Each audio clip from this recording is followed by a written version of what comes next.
अब हर खबर पर होगी हमारी नजर। पल पल बदलती देश और दुनिया की हर खबर पाइए सीधा अपने मोबाइल पर।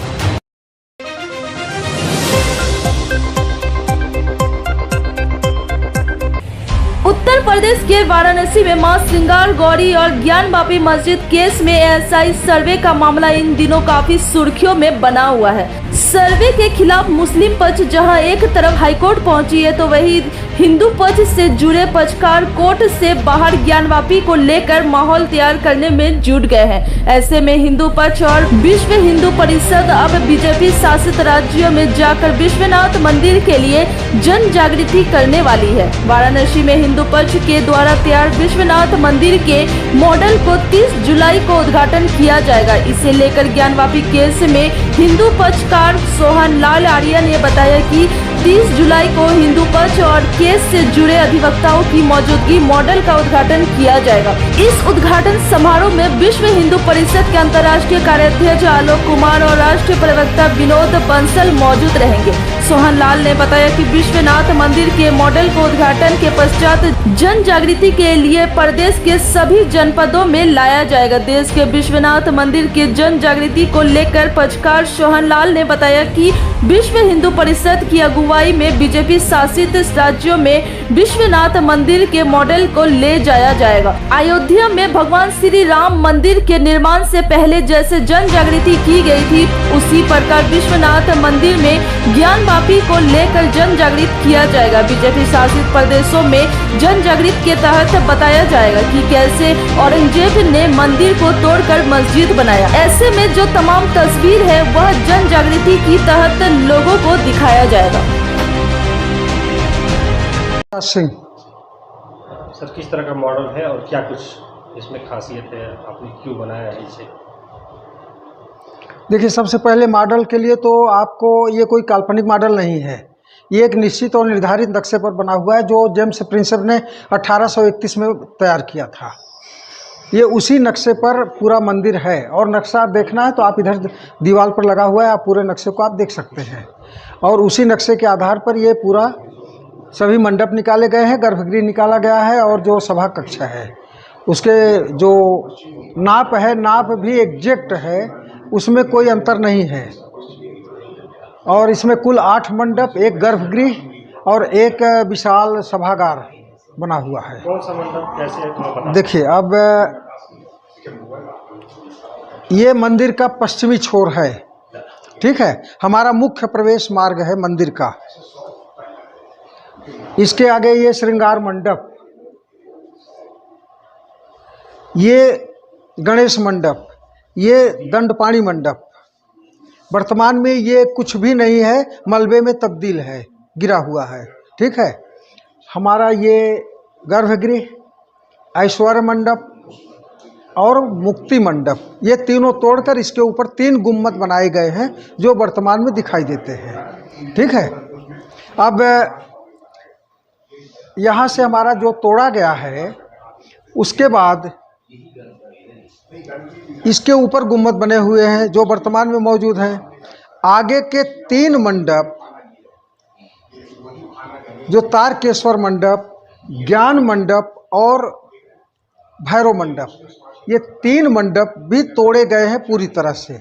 और यहाँ इन्होंने क्या किया है, 10 फीट का दलान, 10 फीट चौड़ा, 124 फीट लंबा इन्होंने दलान बनाया और इन्होंने अपना प्रवेश पूर्व दिशा की तरफ रखा, पूरब की ओर। मंदिर का मुख्य प्रवेश द्वार जो है पश्चिम था, ये इन्होंने तैयार किया। अब ये यहाँ से लेके यहाँ तक पूरी चीज़ें ज़मीन से गिरा करके, और अब 60 फीट गुणे 124 फीट में ये जो है नमाज पढ़ते हैं। वर्तमान में जो वजू टैंक है, वो वजू टैंक इसके अंदर है 20 गुणे 20 में। ये हमारा 35 गुणे 124 फीट का सभागार है जहाँ संस्कृत की शिक्षा दी जाती थी। दूर दूर से हिंदू विद्यार्थी आते थे। इसी में दारा सिकोह भी संस्कृत सीखा है। अब ये सब वर्तमान में कुछ नहीं, केवल सरफेस ग्राउंड फ्लोर बचा हुआ है, सारे मलबे हटाए गए हैं। ये नमाज पढ़ते हैं, यहाँ वजू टैंक है। ये वर्तमान स्ट्रक्चर जैसा कि अभी आप पीछे की तरफ जरा सा मुड़ जाइए, देखिए ये इनका फ्रंट है, पूरब दिशा, ये इन्होंने तोड़ा है। वजू टैंक देखिए, चित्रों में अगर देखना है वजू टैंक ये देख लीजिए, वजू टैंक में ये देख लीजिए, वजू टैंक में मिला शिवलिंग ये देख लीजिए। ये हमने जो है चित्रों के माध्यम से जो वर्तमान में है वो तैयार किया गया है, जिसका कोई कल्पना का आधार नहीं है। ये रियल में जो हमारे अवशेष हैं, जो हमारे इतिहास भूगोल में वर्णित है, उस आधार पर यह तैयार किया गया है। 128 फीट ऊंचा मंदिर है, जो अब नहीं है। अब तो हमारे गर्भगृह के ऊपर विराजमान है गुम्बद। शिवलिंग के ऊपर एक मणि रखा हुआ है, वो क्या खासियत है? देखिए समय में मणि नहीं है। देखिए शिवलिंग है, वो मणि नहीं है। जब हमारा मंदिर 1585 में बना, 16वीं शताब्दी के तीसरे दशक में, एक गोलकुंडा की खदान में बहुत दुर्लभ हीरा मिला। वो हीरा बहुत ही शोभित था, तो वहाँ महाराजा ओरछा नरेश ने विचार किया और उस पर दिखवाया ज्योतिषियों से। तो उन्होंने कहा महाराज ये हीरा बहुत दुर्लभ है और जहाँ रहेगा अपना बहुत ही दुष्प्रभाव छोड़ेगा। तो उन्होंने ले आकर के काशी में जो है भोलेनाथ को अर्पित कर दिया।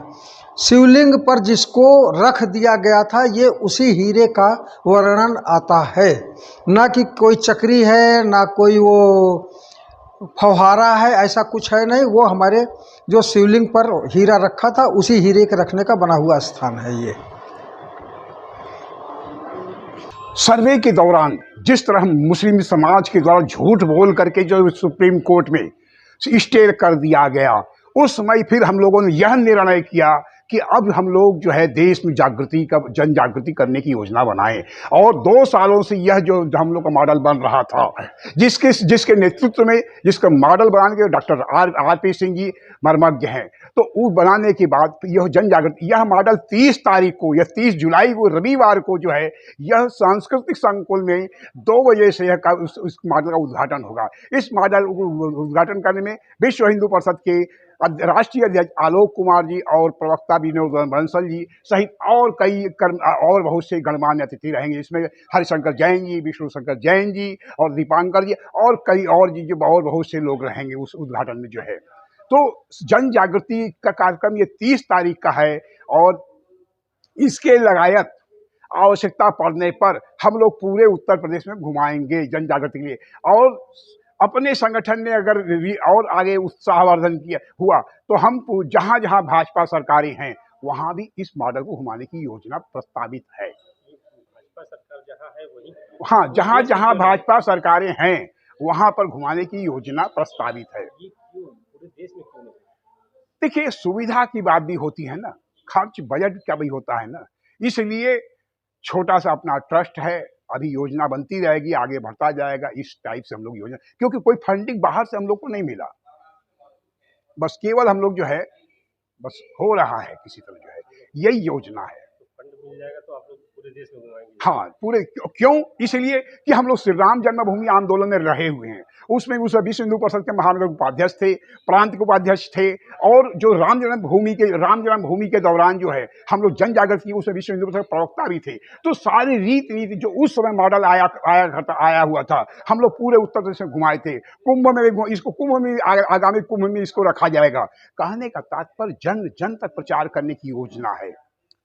अगर पूरा जन की, ताकि हम लोग हिंदू समाज में जागृति के लिए देवादिदेव महादेव प्रलयंकर शंकर काशी पुराधिपति की जो दूर अवस्था है और नंदन के बहते हुए झरझर बहते हुए आंसुओं को पूरे जन देश के हिंदुओं में जो 100 करोड़ हिंदू हैं उनके बारे में जागृति करने का प्रयास करेंगे। सभी सनातन धर्मियों का प्रयास करेंगे, मंदिर समर्थकों की भी जागृति तरह से अयोध्या में राम मंदिर की जन जागृति शुरू हुई थी, उसी के तर्ज पे ये काशी का ठीक उसी तरह, क्योंकि हम लोग उसमें कालखंड में हम लोग मुख्य केंद्र बिंदु थे, हम विश्व प्रवक्ता भी थे जो है। तो हमें पूरा रीति नीति मर्यादा मालूम है, तरीका मालूम है, शैली मालूम है, और उसी नीति से हम लोग आगे करते जाएंगे। खबरों के लिए न्यूज लाइव 24/7 को लाइक और सब्सक्राइब करना न भूलें।